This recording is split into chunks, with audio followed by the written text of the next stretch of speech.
Hey, welcome to the book recap for 2024. So I've got some piles of books in front of me. Probably it actually extends a lot more. There's a lot of books, so I'm just going to go through and rank them by S, A, B, C, or D. D being the lowest rank. So, yeah, kind of just doing it. Can't be bothered pulling up a tier list thing. And I'm going to maybe go through the ones that are on my Goodreads that I don't have on me. And there's also books that I have here that I've read that aren't on my Goodreads. So I think we'll just start off with manga, but I read a lot of novels. So this year was definitely the year of novels for me. I feel like I didn't read as many books as I was aiming to. I had a lot of half-finished books. So if I was including half-finished books, this list would be like double. But yeah, I normally read a lot of manga. So this year I actually didn't read nearly as much manga as I usually do, which is a little unusual for me. But yeah, I'm glad I read quite a lot of novels, so let's just get started. So first, I read Volume 1 of Chainsaw Man. I'm planning on reading more Chainsaw Man, but yeah, Volume 1 was a good start. I would give it a solid B. Yeah, I think it was a good volume, and the art's pretty cool. Definitely got some nice like B movie vibes. But I mean, it's like a high B. I feel like I'm very critical of manga because I feel like the best manga is like really really good, and then there's a lot of stuff that's like fine. But yeah, I would say high B. But I have high expectations for the series. Yeah, I mean I've obviously got a Chainsaw Man poster behind me, so I like this. I like the B horror aesthetic of the series, and I've read a little bit more like in past years, so I actually know a little bit of where the story goes, and I know I enjoy it. So yeah, I will definitely continue reading that into 2025. Next is Tokyo These Days. So this is by Taiyo Matsumoto. The artwork for Taiyo Matsumoto is very, very unlike any other manga artist. He's got a very unique, sort of sketchy but realistic style. And Tokyo These Days, easy A. This was a really good first volume. I've got the other two volumes, so I'm probably going to finish that this year.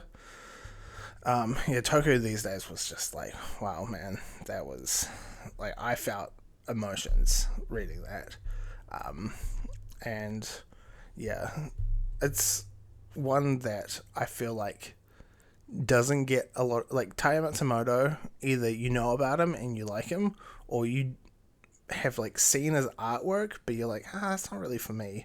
I mean, the most well-known Taiyo Matsumoto piece is probably Ping Pong.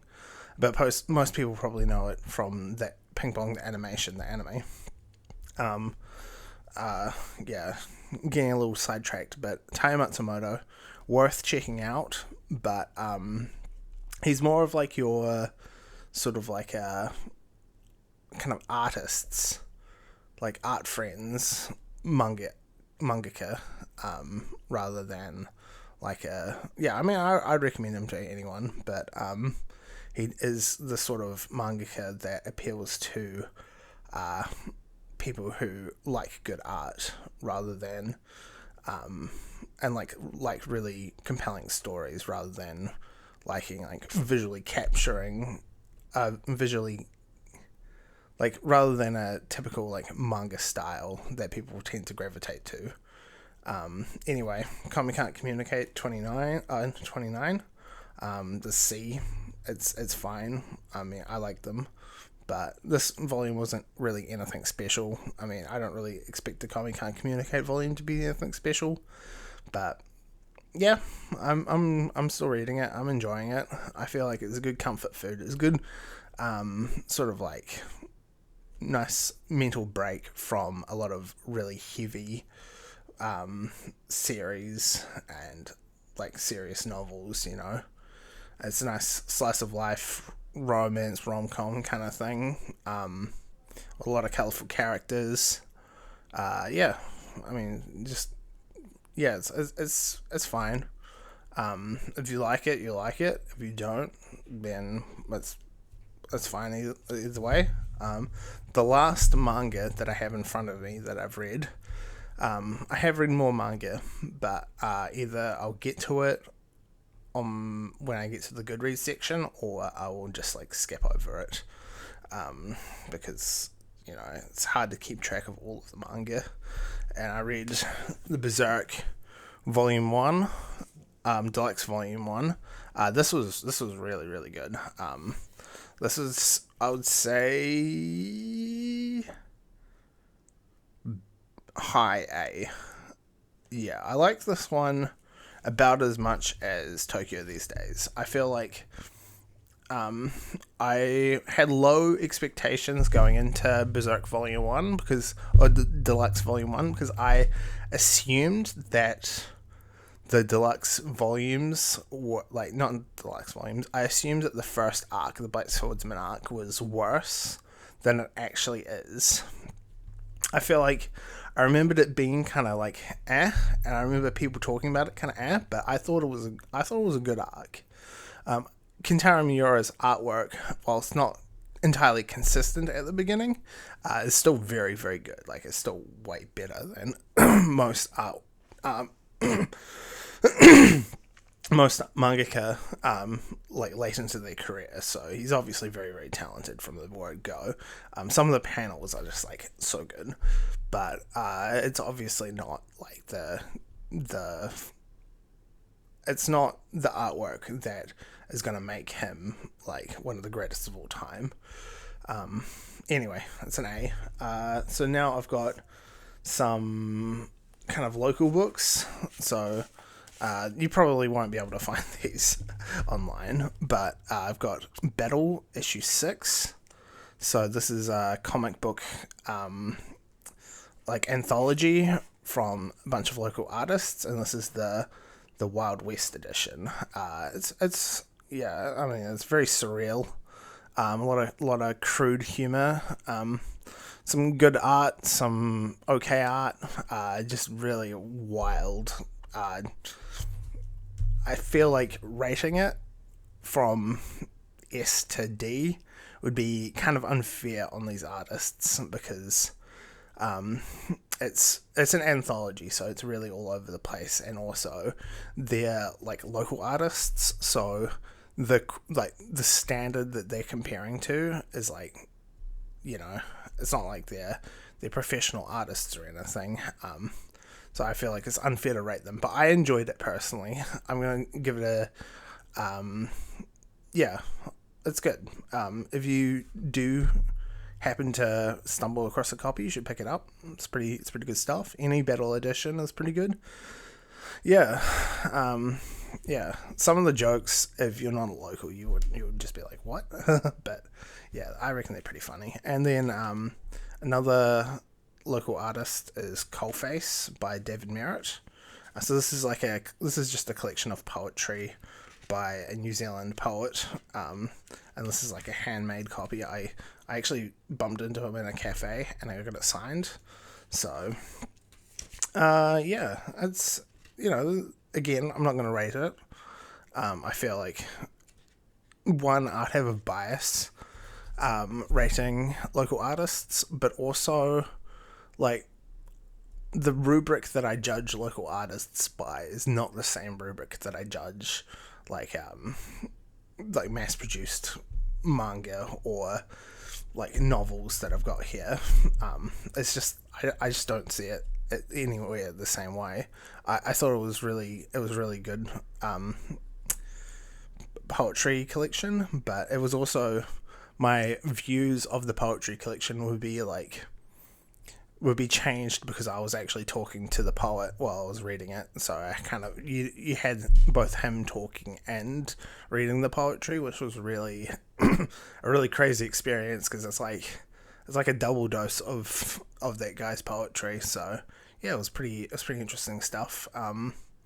Again, just read some local poetry. I recommend you read local poetry. They'll be making reference to things that are a bit more relevant to your life than some other poets, and also just like it's good to get a vibe of what the local scene's like. So yeah, local poetry is pretty cool. Now we're going on to the novels. So we'll start with the short novels. So The Old Man of the Sea, S tier. I really like this one. I read it in about 2 sittings. Didn't take long, and it was really sorry. It was really like, I don't know. It was just a journey. I didn't know how it was going to end. I thought it was going to end a different way than it was. So when I did get to the ending, and I don't want to spoil the ending, even though it's like pretty well-known ending. I don't want to spoil it, but when I did get to the ending, I was like, yeah. So it was good. It's good. I mean, it's the first Hemingway I've read, and I really enjoyed this, so I'd probably read more Hemingway. But I'm also like the kind of person that Hemingway would appeal to, just based on my literary interests. So yeah, that's Old Man in the Sea, S tier. Now we've got some Vladimir Nabokov, Lance. So this is just a Penguin short story collection. It was very, very cheap. I mean, if you see these Penguin editions, they're like the modern, like small ones. I don't think there's I don't know if they're still printing them, but they're super cheap. They're worth picking up. Some really good stuff in these, and for the amount of money you pay, it's completely worth it. This was B. I thought some of the stories were really, really good, and then some of the other stories were like just kind of okay. I mean, obviously, I think Nabokov is a great writer, and I want to read more of his stuff. But I felt like, it was an okay short story collection. But I would prefer like a longer work to really like get into the heads of the main characters and explore different things. Nabokov definitely seems like an author who gets it in some ways, but yeah, I would like to read some more of his stuff, but I'm a little intimidated because he does cover some pretty like controversial topic matter. Yeah. So then I read a non-fiction book called Pure Invention. So this is about Japanese pop culture, especially in the 70s, 80s, 90s, and 2000s. So it does go up to the COVID pandemic, but it doesn't really it's really focused in on the 80s and 90s, and then a bit in the 2000s. I feel like it's way better at understanding the cultural context for Japanese pop culture, especially the pop culture that's been exported to the Western world. So yeah, it's a good read. I would rate it probably an A, but I felt like the end of the novel, or not the novel, end of the book was definitely a lot worse than the beginning. But yeah, so it wasn't consistent all the way through, but it was definitely it was a good read. And I'm glad I read it, especially based on my interests. It helped fill in a lot of blanks, and it helped contextualize a lot of stuff that you see in Japanese media. A lot of stuff that, might not be so obvious, or might not be talked about so much because it's historical. So yeah. Perfume. The Story of a Murderer. So I reckon this was about an S. No, it's probably an A. Probably an A. I need to save my S's for the actual like really good stuff. This was good. I feel like the first time I read it, it was like a, I'm not gonna say life changing, but it was like a really like impactful book. And then this was the second time I read it, and I enjoyed it the second time round. So yeah, I gave it an A, but it wasn't like as like revolutionary the second time round. I feel like I'd already sort of gotten the core messages out of it, and I was able to get a little bit more like theming, but it didn't like change how I perceived the world as I did last time, where I was just like, oh my god, the world of smells exists. Like obviously I knew that, but this book like gave language to that world. So Perfume, I recommend it. It's definitely like you can pick it up and read it pretty quickly. It's not like a particularly long or challenging book, and it definitely makes you see the world differently. It is a bit of a tragedy as well. So yeah, I like the ending of the book. I thought it really like culminates. Like not everyone likes the ending of this book, but I thought the ending was great. So yeah, Perfume. Now we're on to, you'll see the theme in a second. So I read Ulysses. This is a reread, but this is the River Run edition, which is like it says the restored text. I mean, it is essentially a reconstruction of the text of Ulysses based on like documents that were submitted to publishers and changes made in the author's lifetime, and it's been edited like as if it was published today as well. So I would say for the Ulysses purists, this might not be the edition for them, but for me, it was like a really good edition. It definitely like brought the text out into a different light that I hadn't seen it before. So yeah, I liked this copy of the Ulysses. Where would I rank it? Easy yes. You know, James Joyce, man. James Joyce is my favorite author. Spoilers, but James Joyce is my favorite author. So, you know, I'm gonna think all of his works are great. And Ulysses is no exception. This was a really, really good edition of Ulysses. I feel like if you are rereading Ulysses, you should definitely check this version out, the River Run version. But if you haven't read Ulysses, just read whatever edition you can get your hands on, really. I mean, the editions, like Ulysses, the text varies like decently to substantially between versions. I mean, there's obviously the 1922 version, and then there's the 1939 version, or 36 or whatever, and then there's like multiple like edits done later, and even in those like early editions, there's like re-editions that are like those editions but with the mistakes fixed, and then yeah, so I mean, it has quite a complicated printing history. It's definitely a text with a manuscript,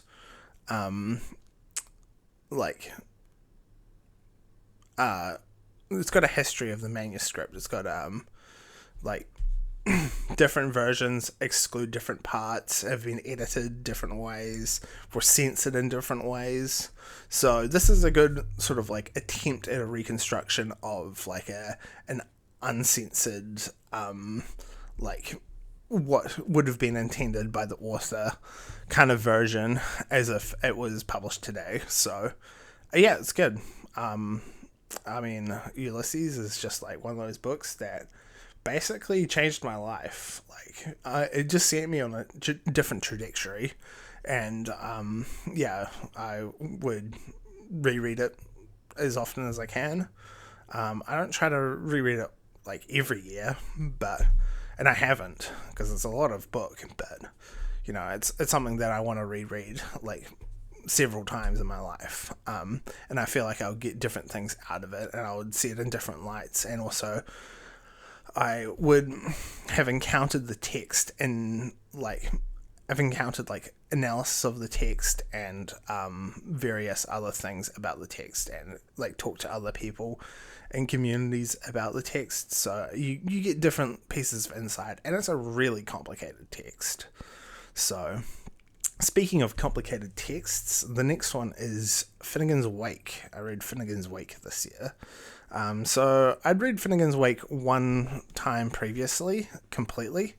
I've read it in parts. Like, I've read the beginning quite a few times, and I've read different parts multiple times, and I've listened to the audiobook several times, but I read it completely through from start to finish this year, although start to finish is a little misleading if you know anything about Finnegan's Wake, because you really, like, yeah, where is the start and where is the end, and I feel like when you read it, you if you don't know what I'm talking about, then you'll understand when you pick up this book and read it through.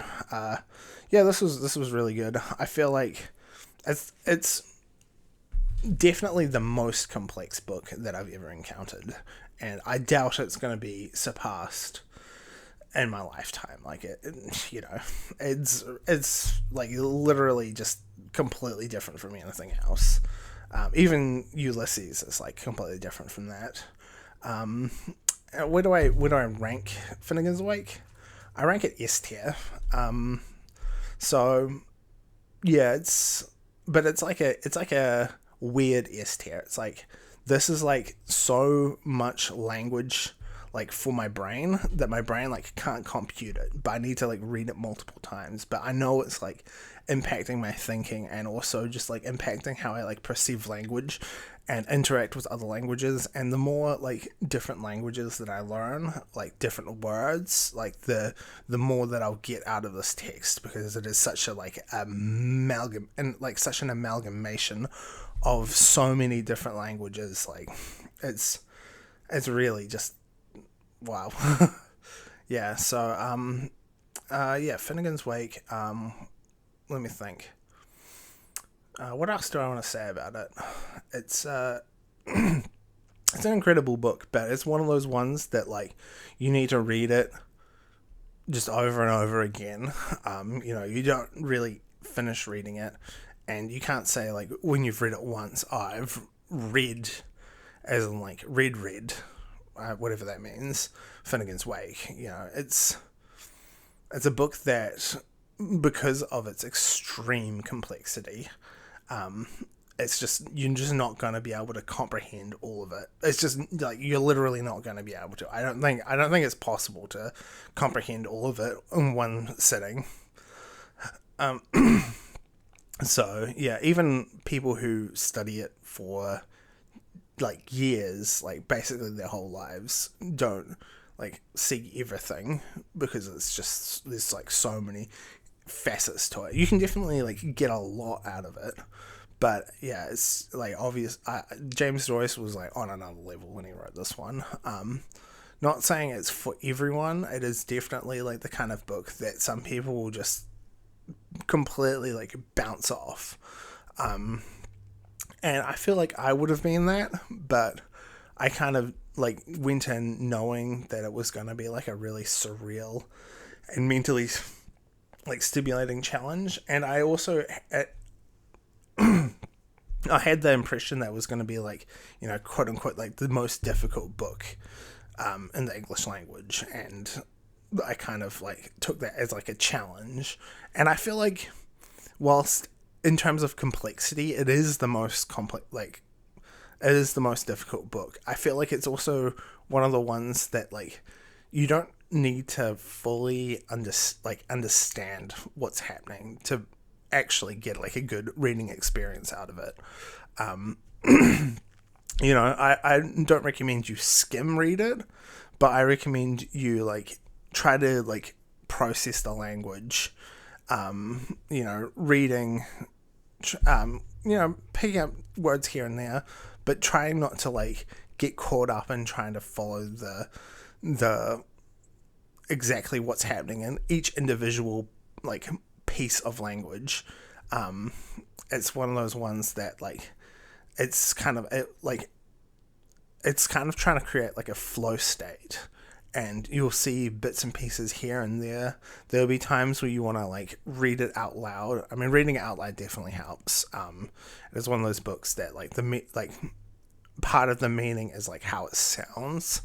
So just having it in your head is not the same as having it out loud.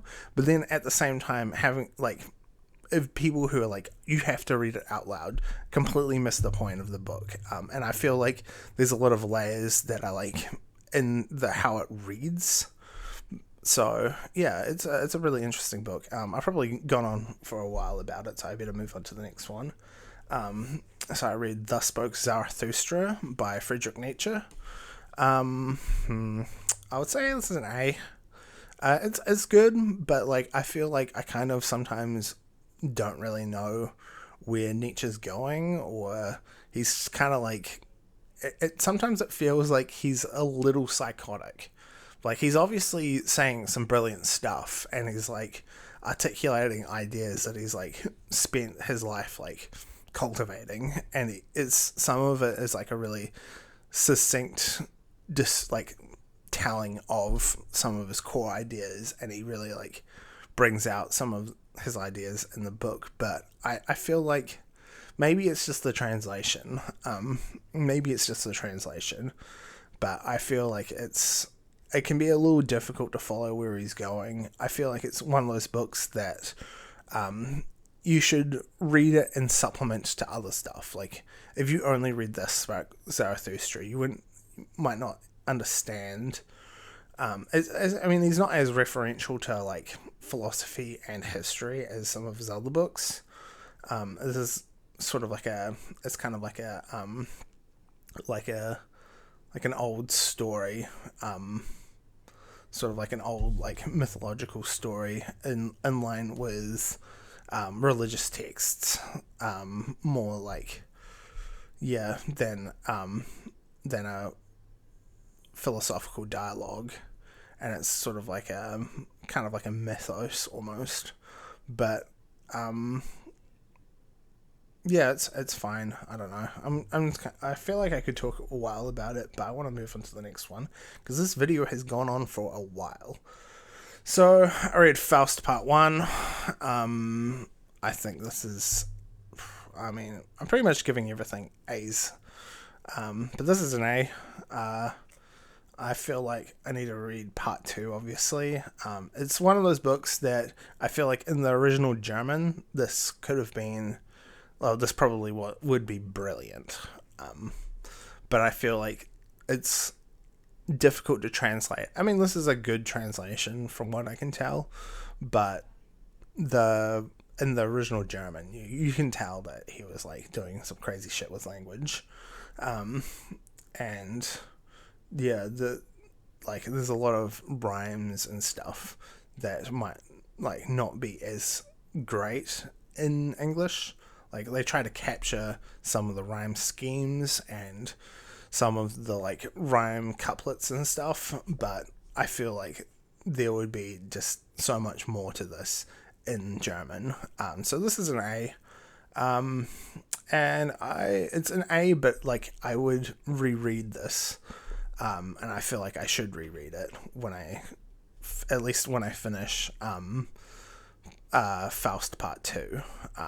It's also it's got an interesting like framing narrative, and he obviously understands like plot structure like quite well because he plays with it quite intentionally, and he sets up expectations, and I'm curious to see how he delivers on those expectations, but also subverts them in Part 2.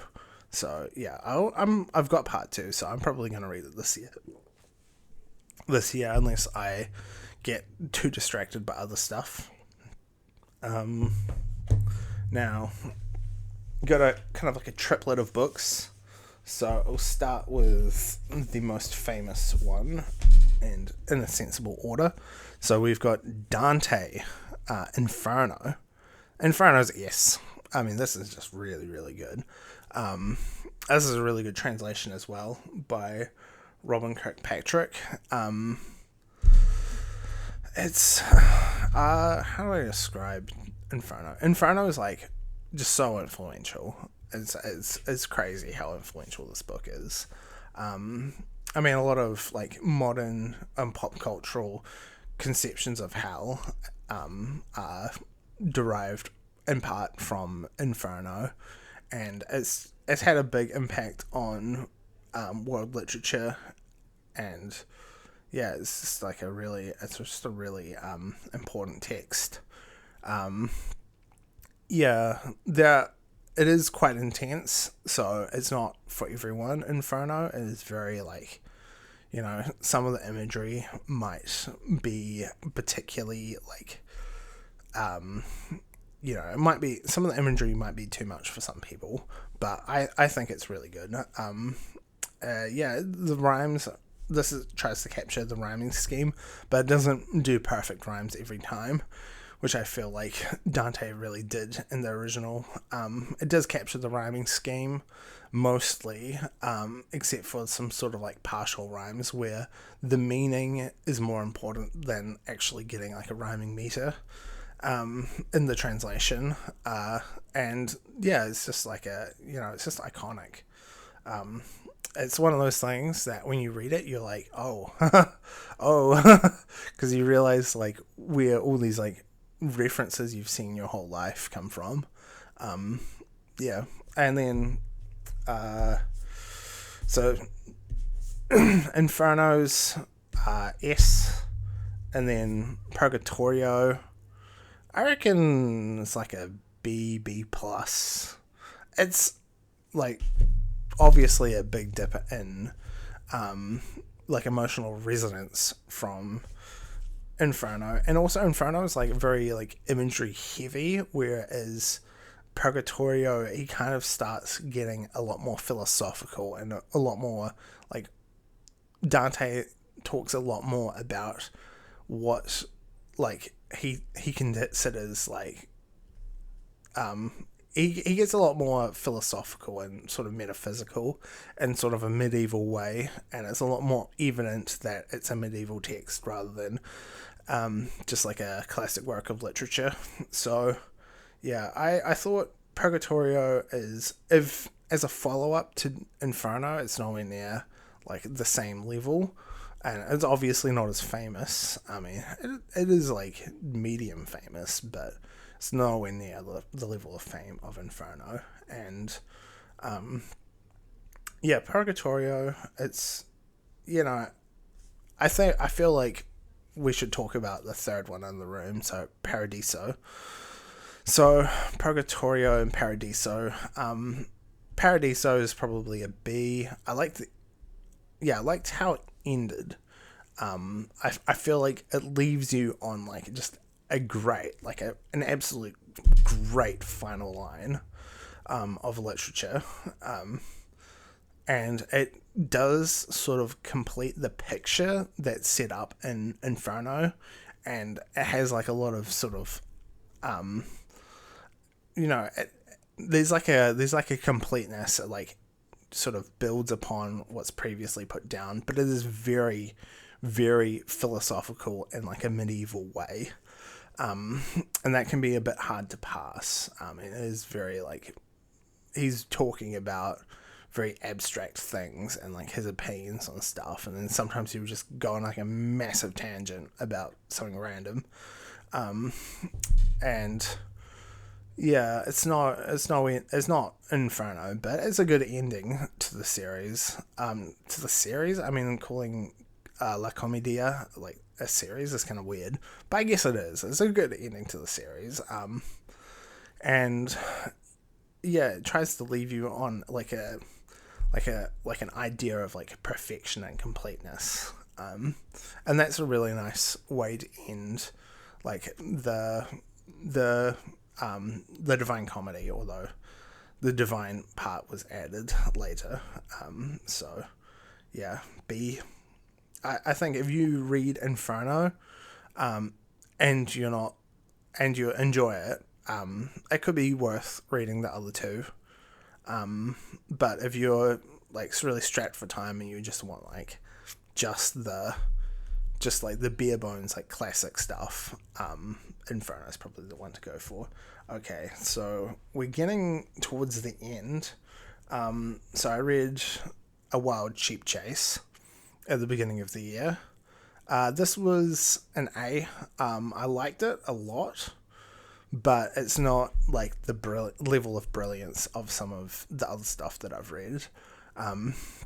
It's a good, I did fall off it for a little bit. Like, I started it, and then I was kind of like, but then I persisted and finished it, and I really enjoyed it. I would say it's very enjoyable, but it's not going to be life changing. It's just like a good book, good Murakami book. Yeah, I don't know. I like the vibes of this book, and I liked where it went. So yeah, it was. I don't know. I feel like I can think through and like replay like scenes in my head of the book, but when I try to like actually like concretely like explain it in language, it just like there's like a gap between what I think about A Wild Sheep Chase versus like how it actually, like how I'm actually able to articulate it. I would definitely have to like sit down and compose like an actual essay on it to really get a good grasp of it. But yeah, it's good. I like this edition. The cover, I definitely was drawn into the cover multiple times. So I like this cover more than most of the other covers this year. Yeah, it's good. Like, I think it's a nice, accessible, not too weird, but decently weird Murakami. And it's also one of his early works. I feel like it's the first, like, it's the earliest serious Murakami work, if you get what I'm saying. And then I also read Novelist as a Vocation. This was, I would say, a B.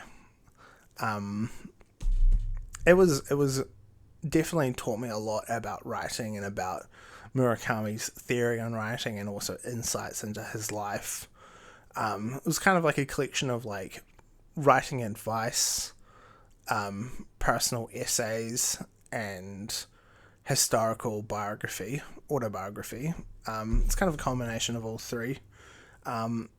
It's got some good writing advice. It's very more inspirational than actual concrete advice, but it is interesting to see Murakami in a non-fiction lens, since this is the first non-fiction I've read by him. And he definitely writes good non-fiction, but I feel like this book is elevated by having read his other stuff. And there's some good metaphors as well. He does like a good metaphor. So yeah, that's those are the books that I've read that I physically have on me. And now I'm just going to pull up my Goodreads and go through the other stuff that I read. So I read a book called Ness. It's like NESS. It's like a kind of like a, I don't know how to explain it. Sort of like a poem, but not a poem. Sort of like a story in poetry about a warning to the future of like technology and nuclear technology and stuff like that. I didn't really like. I read it just because it was at the library and it was a short read, but I don't feel like I didn't really understand it. I feel like it's one of those ones that I'll need to like sit with and percolate with and read different parts of it multiple times to really get it. I thought it was like, in terms of enjoyment, about a C. But that's not like a bad C. Like it's just, I felt like it didn't really like click with me, but it's probably good. So that's Ness. The like panels, the images were really nice though. It had a really good combination of like sort of poetic meter with like images that accompanied it. So in terms of aesthetic properties, it's probably like a B, but in terms of how I perceived it, it would be like a C. So yeah, I also read China Miéville's The Census Taker. So it's China Miéville's like a weird fiction guy, like new weird. And this was definitely weird. It took a while for me to like really understand what was happening in the narrative, and it was like a really like sort of kind of like dreamlike, but in like a really like weird sort of like in your head kind of space, where he would use like some really unorthodox word choices to describe stuff, but then also just like really simplistically like describe stuff in other ways. It was like a really weird, like obviously the key word for China Miéville is weird. It was like a really weird book. I would say it was probably I want to say a C, but I would again like it's one of those books that I would reread, and I feel like it would be worth rereading to really like see the vision that was happening. I feel like a big part of my perception of why I thought it was okay rather than good is the fact that I didn't know what was happening. I was just so discombobulated. But I feel like that was the intent of the book. You meant to feel discombobulated when you read it the first time, and then you are piecing things together as the character is, and then if you reread it, it will recontextualize the whole thing. So maybe it's worth rereading. I probably won't reread it just because there's a lot of other things to reread. And also it was a library book, so I tend not to reread library books. If I own a physical book, I'll probably like leaf through it just when I'm like idling around, which I tend to do sometimes. What else did I read? I read the manga Guyabano Holiday, which is like an indie manga. I liked it. It was very like, it definitely felt like an indie manga, and the publishers Dempa, who specialize in indie manga. So yeah, Guyabano Holiday, very kind of like weird sort of. No, I've just used weird. There's a word that I want to use. Maybe the word is like kind of trippy, but I wouldn't say it's like that trippy. Not like China Miéville kind of trippy, but Guyabano, it's sort of like again, it's kind of dreamlike, very surreal. Maybe surreal and dreamlike are better words to describe it. But it's also like a kind of like a diary as well. And some of the stories are more like, some of the stories are just very like implausible, but then other ones are like very much like, it felt like a surreal sort of indie manga diary, and I recommend it. So that was Guyabano Holiday.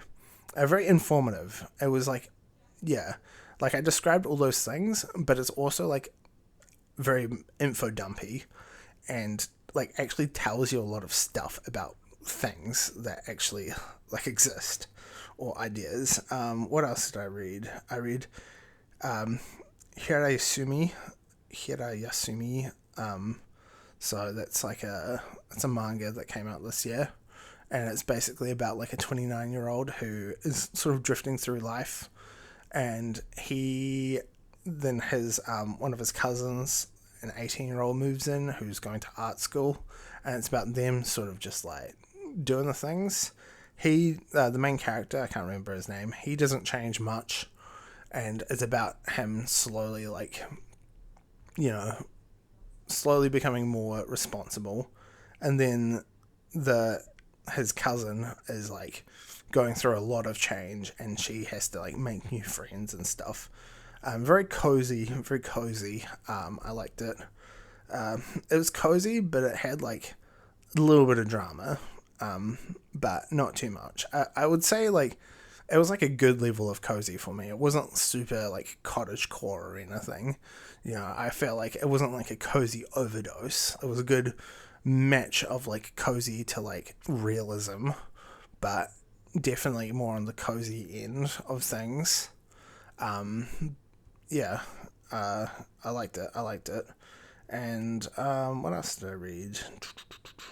I read Fernando. Oh, wait, I haven't rated Hirosumi. Uh, Probably a B. I'll give it a B. Then I read the poems of Fernando Pessoa. I think that's how you pronounce it. He's a Portuguese poet, and this was a collection of translated works. And there was a few ones in English as well.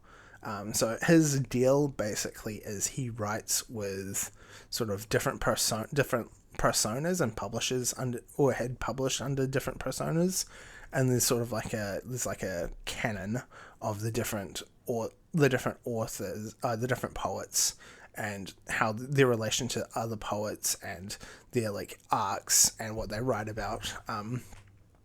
I feel like this is one of those things that the translation didn't try to translate any of the rhymes, but tried to translate the meaning. And I enjoyed the meaning, but it would definitely be like elevated by the rhymes. I thought this was a B. It's good, but it's one of those things that when it got to the English part, I was like, wow. I mean, there weren't many rhymes in English, like in the original language of English. But the ones that were like, wow, he's doing some cool stuff. And I imagined that his other stuff would be sort of similar to that. So I felt like if you're Portuguese or speak Portuguese, you probably already know about Pessoa.